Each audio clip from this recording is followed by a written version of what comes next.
ma chronique sur Boussegui la semaine dernière, qui a coïncidé, mon cher Antoine, avec la sortie du livre de Radu Sinama, eh bien, c'est le numéro 1 des ventes. C'est juste extraordinaire. Bien entendu, pas un mot dans nos médias qui préfèrent parler de la disparition des cabines téléphoniques ou autres balivernes. Avec de tels journalistes, on n'est pas sorti de l'auberge. Mais justement, ce qui est drôle, c'est que ce livre ne raconte pas uniquement l'histoire de la fabuleuse découverte de l'humanité, mais aussi celle des Illuminati et la façon dont ils gèrent le monde en prenant soin d'avoir verrouillé pour cela les médias et donc les journalistes. Je conseille vivement ce livre à tous ceux qui ne l'ont pas encore commandé chez RIA. Moi, je peux vous dire que je me suis régalé ces dernières semaines à constater l'excitation de certains soi-disant ufologues sur la sortie de cette version française, parce que je peux vous préciser que ce livre était déjà sorti il y a longtemps, en anglais et en roumain, bien sûr. L'excitation de certains soi-disant ufologues sur la sortie de cette version française, sans savoir pour la plupart que ce livre est une véritable charge contre la franc-maçonnerie. C'est juste merveilleux. On attend maintenant le film de Damian sur le sujet, qui sort le 15 décembre et qui s'appellera L'autre terre des dieux.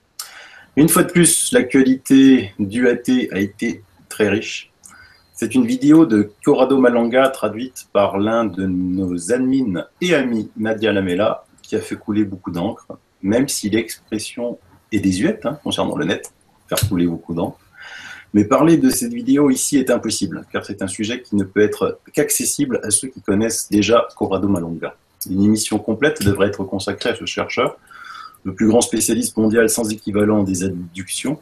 C'est, je rappelle, un chercheur en chimie organique, spécialiste des polymères, de l'oxyde de propylène actif à la lumière, à la chimie des hétérocycles, aux composés organiques, etc., etc. Il a travaillé pendant 25 ans au CUN, le CUN étant le GEPAN italien.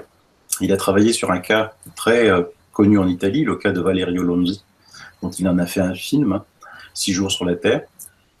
Et quand il a travaillé sur Valerio Lonzi, il a été convoqué immédiatement par les militaires qui lui ont imposé le silence et de devoir collaborer avec l'armée italienne.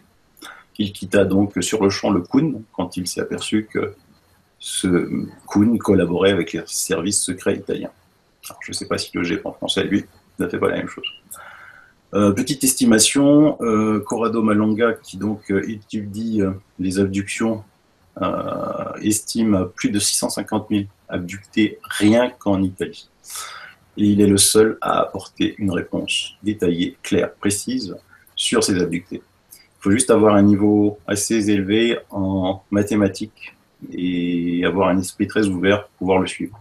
Sinon, un autre sujet à défrayer l'UAT, c'est cette fantastique découverte, le travail minutieux des scientifiques du Centre canadien de Planetary Science Exploration, spécialisé dans l'étude justement des météores et des météorites, dirigé par Peter Brown. Et donc, on a appris que le 18 mars 2016, ils ont suivi une longue traînée de boules de feu qui avait été détectée. Brown, avec son acolyte Phil McCausland, professeur adjoint au département des sciences de la Terre en Ontario, toujours au Canada, ont été en mesure de récupérer des fragments de la météorite avec l'aide des habitants. Ils ont analysé l'objet et ont été en mesure de recueillir de nombreux échantillons, figurez-vous, de formes de vie non identifiées. Ils disent, je les cite, « Nous avons été stupéfaits et surpris quand nous avons remarqué que la plupart des corps étaient encore en vie. » C'est-à-dire des micro-organismes, je parle, pas des aliens. Nous avons pu recueillir quelques centaines d'entre eux, que nous devrions maintenant être en mesure d'étudier bien plus. Évidemment, c'est le genre de découverte que nous ne voulons pas faire connaître. Je pense qu'il faudra de nombreuses années avant d'apprendre tout ce que nous pouvons de ces micro-organismes. Cependant, le résultat principal est que les micro-organismes présents sur la surface des fragments de météorites n'appartiennent pas à aucun de ceux présents sur Terre. Si l'analyse génétique et d'autres études confirment leur étrangeté à la Terre, ils deviendront donc la première preuve concluante de l'existence d'une vie extraterrestre. Alors, première preuve, on va dire, pour les médias classiques. Là-dessus, et là, un chapeau à cette équipe canadienne qui a tout de suite fait une communication.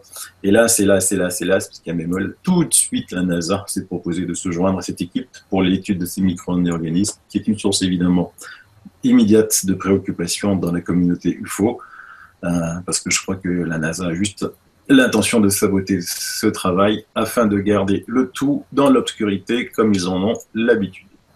Mais c'est complètement dingue, effectivement, de constater ce genre de travaux et de s'apercevoir qu'une météorite donc, qui traverse le vide interstellaire et qui arrive sur la Terre en traversant l'atmosphère, en prenant feu, ces micro-organismes résistent à cela.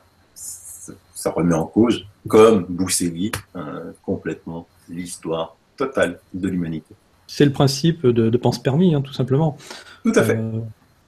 Voilà, la panspermie, c'est le fait d'asséminer la vie par des éjectats de matière suite à des météorites qui vont venir s'écraser sur d'autres planètes ou sur la nôtre. Hein. Notre planète essaime la vie à travers l'espace. Hein, tout à fait ça, cher Antoine.